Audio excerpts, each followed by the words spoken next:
Happy New Year, beer buffs, and today I'm reviewing Yeti from Great Divide Brewing.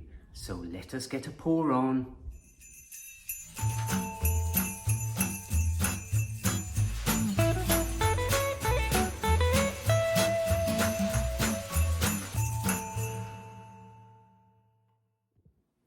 Yes, I'm lagging, folks. I'm a bit behind on my beer reviews, on my 12 stouts of Christmas, so to speak, and it's okay. I've got until the 12th night to get them done, but it's a lot of stouts. I'm losing my legs. Getting a bit shandy, and I. Anyway, so Great Divide Brewing, and these guys, oh, look how thick that is. That's an imperial stout. So it's 9.5%, and these guys are out of Denver, Colorado. So up in the mountains, my favorite place. Oh, I love Colorado. I could talk about it for days. Yeah, it's one of my favorite places. Only been once, but I fell in love. But anyway, back to the beer. So imperial stout, nice and thick. Oh, roasty, bitter, dark. That tastes of darkness. Coffee. Honestly, that's refreshing. That is really toasty, bitter, and I like that. That's a perfect winter beer right there.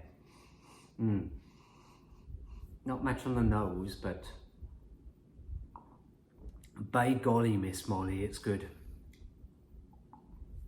I like that a lot. Mixes it up a little bit, you know. That's definitely the roastiest, toastiest, bitterest one I've had so far. So chalk it up. I certainly am. Back at work today, so after the kind of the shenanigans of the holiday, and you know, I needed a drink after the overwhelming stress hits me. So this is perfect. This rounds off the day, and I'm looking forward to a few more. Squeeze in as many as I can. And I actually had to do a little run because I was getting short on stout. So, but Total Wine, I use Total Wine a lot now, and they are fantastic. They have such a good range. I highly recommend it. And you can buy the individual cans as well. And I'm a rewards member, so that helps. Yeah. So Great Divide Brewing. So they're based out of Denver, Colorado.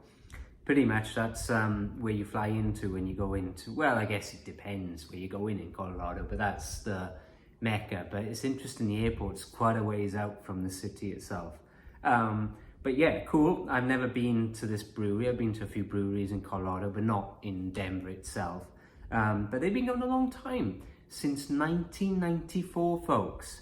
So chalk that up. That's when I actually finished in school and went to university, so I was a young whippersnapper back then. So that's going back a little ways, you know.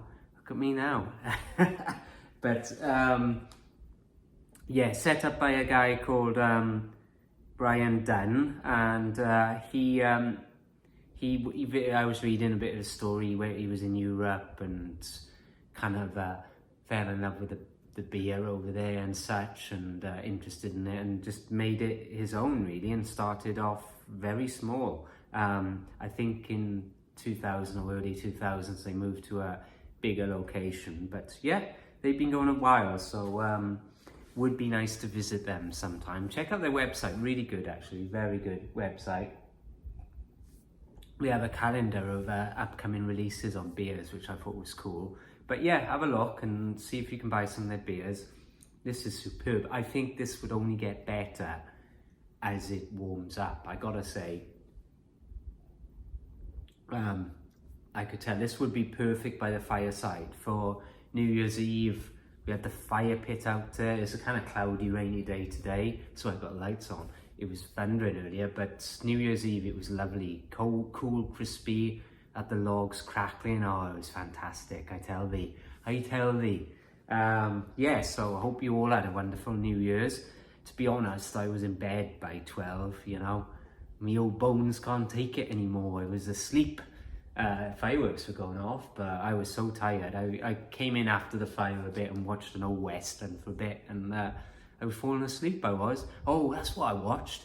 I was watching Paint Your Wagon, that old western with Lee Marvin and Clint Eastwood, you know. I was born under a wandering star. That one, you know. Lovely little musical, that. I actually didn't finish it. I've seen it before, yeah, but I fell asleep. So I had to get myself to bed. Anyway, so yeah, a few other beers these guys do, if you can find them. They have an IPA called Titan, kind of similar can artwork, you know, like a series almost.